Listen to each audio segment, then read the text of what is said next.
torno al dinero. Con Eduardo Torreblanca Llanes. Agradecemos de manera muy especial la presencia de José Medina Mora y Casa, presidente de la Coparmex, presidente nacional de la Coparmex. Muchas gracias, José, por estar con nosotros, te lo apreciamos mucho. Muy buenos días, Eduardo. Un saludo especial para ti, para toda tu audiencia. Gracias. Te toca encabezar un organismo fundamental en el país en los momentos más críticos que haya vivido nuestra nación, pues prácticamente en toda su historia, al menos desde la Revolución Mexicana a la fecha, nunca habíamos vivido lo que estamos viviendo actualmente. Esto impone condiciones muy difíciles de ejercer con equidad, con equilibrio, con mesura, con prudencia, el liderazgo que tienes indudablemente en el sector patronal. Es una realidad, como bien lo comentas, Eduardo, que esta es la crisis más profunda que hemos tenido en los últimos 100 años.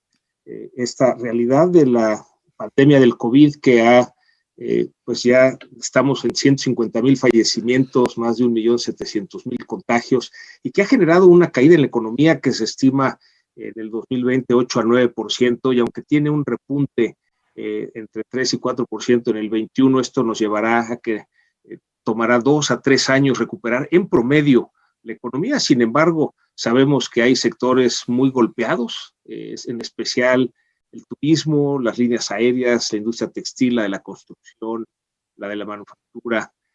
Por otro lado, vemos, Eduardo, que hay sectores que aún en la pandemia han crecido, como el tecnológico, especialmente comercio electrónico, el agroalimentario, el farmacéutico, en salud, en fin, una situación que nos ha llevado a perder pues más de 1,100,000 empleos formales, de los cuales solo se ha recuperado la mitad.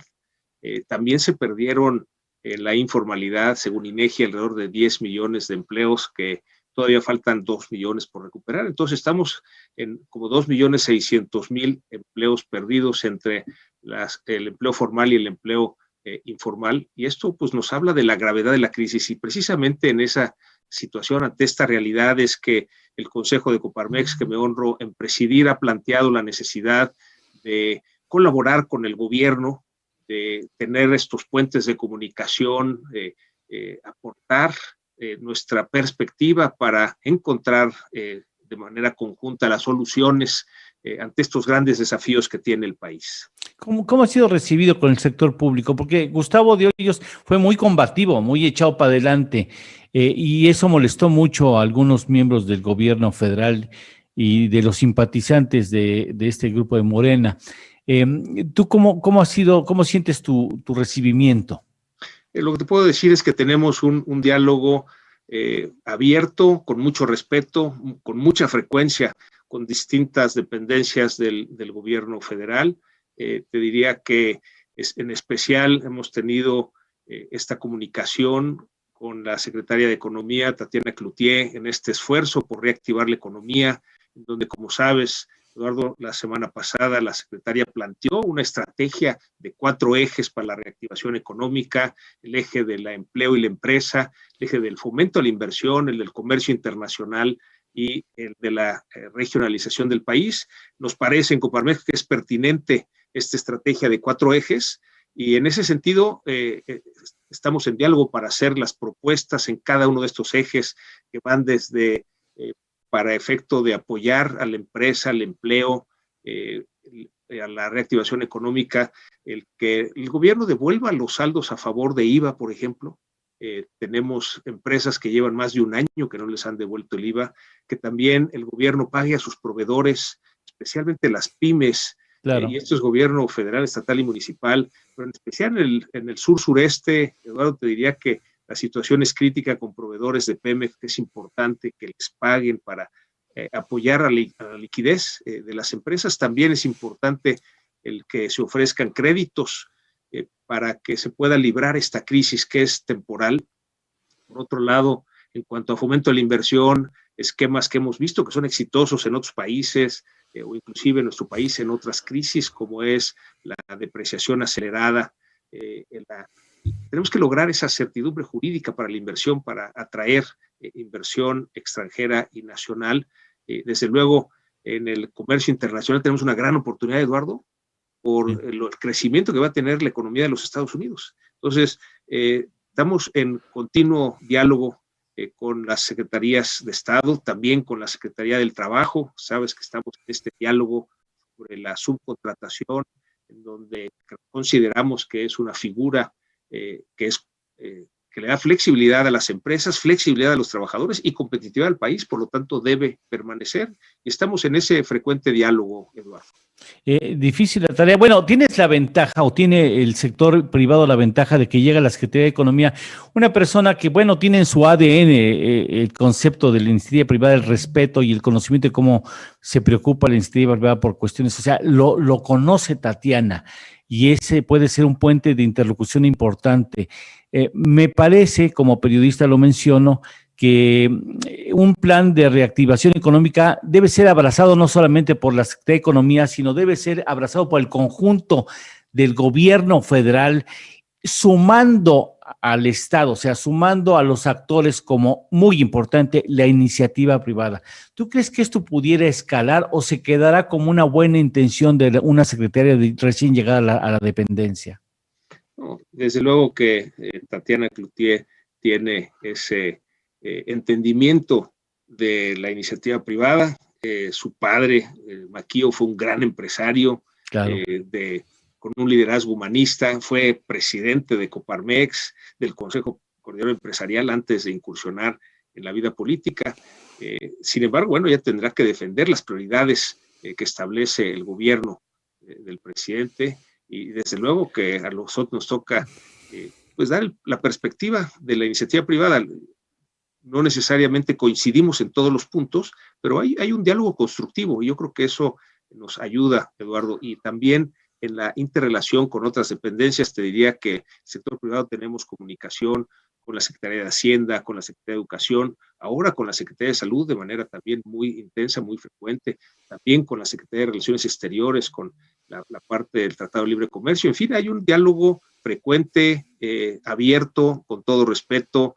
No necesariamente coincidimos en los puntos de vista, pero no se trata de coincidir, se trata de que cada quien aporte su perspectiva y en esas diferencias se enriquezcan las propuestas. ¿Cuál es desde tu punto de vista el punto más delicado que sientes o que siente la Coparmex en la situación económica del país? Bueno, nos parece que la prioridad del país debe de ser la atención a la pandemia del COVID-19. Si no tenemos salud de los colaboradores, salud de los ciudadanos, es difícil que podamos reactivar la economía. Y en este sentido, vemos cómo el presidente Biden en los Estados Unidos llama a un estado de emergencia. Esa es la gravedad del asunto, ¿no? Y ahí dice uso de cubrebocas obligatorio para todo el gobierno federal, obviamente hacia los ciudadanos. También el apoyo de 1.9 billones de dólares a la economía, digamos, una situación que refleja además el apoyo hacia el sector privado en la infraestructura que cuenta el sector privado, como es la logística de distribución de las vacunas, la aplicación a través de cadenas de farmacias, clínicas privadas, hospitales particulares, y también infraestructura como estadios deportivos. Es decir, nos parece que la primera prioridad a atender como país es precisamente de la pandemia del COVID-19 en su fase tanto de prevención como en la fase de vacunación, ¿no? Por eso... ¿Ha pedido el sector privado ser escuchado y participar en el proceso de vacunación? Es una responsabilidad, es un reto nacional y debe ser asumido como tal, como reto nacional, y tenemos derecho a participar quienes queremos contribuir de una manera u otra en que esto sea exitoso. Sí, hemos hecho una propuesta al gobierno federal para financiar, comprar, importar, distribuir y aplicar las vacunas. Y esto tiene que ser en colaboración con el gobierno. Sabes que las farmacéuticas en estos momentos le venden las vacunas solo a los gobiernos, entonces tiene que ser en coordinación con el gobierno federal, y en ese sentido es que hemos puesto nuestra propuesta, es decir, estamos listos para ayudar, inclusive como empresas nos comprometemos a la aplicación de las vacunas a nuestros colaboradores y a sus familias, de tal manera que avancemos más rápido en la aplicación de vacunas y con esto podamos entonces impulsar la reactivación de la economía de una manera más abierta.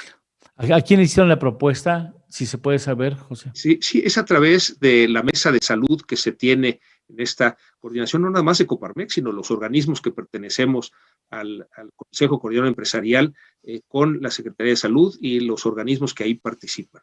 ¿Y qué te dijeron?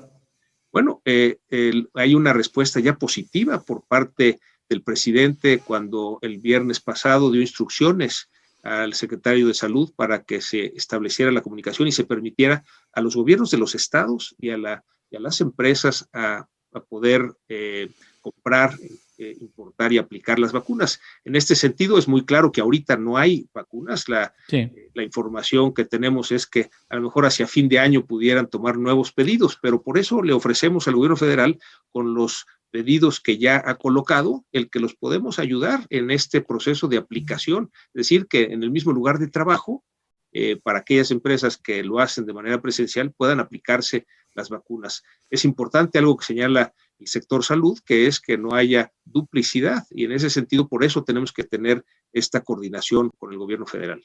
Y incluso ver la alternativa de la subcontratación. En el mundo se está llevando mediante esquemas de subcontratación, se está teniendo más éxito en el proceso de diseminar las vacunas, ¿no? Sí, sí, de hecho, la subcontratación es un esquema que ayuda en todo el mundo a dar esta flexibilidad a las empresas, a ser más competitivos los países.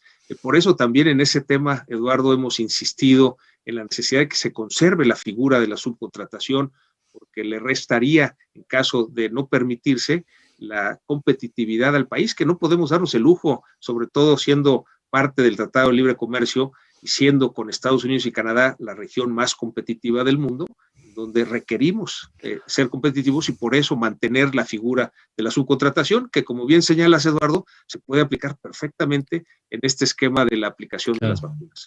José, agradecemos mucho que tengas el tiempo de atender a nuestra llamada. Muchas gracias. Estaremos en contacto si nos lo permites. Es importante siempre tener, como tú ves, has escuchado, tenemos más adelante pues difusión a una iniciativa de Coparmex, de la plataforma Conecta, porque queremos de alguna manera hacer un vínculo que estreche la relación entre quienes necesitan atención y las instituciones que están dispuestas a conceder con sus propias innovaciones e iniciativas el poder atender a la población. Muchas gracias por estar con nosotros. Al contrario, Eduardo, muchas gracias por abrir los espacios para Coparmex. Es tu casa, siempre será tu casa. Muchas gracias. Gracias. Gracias, José, gracias.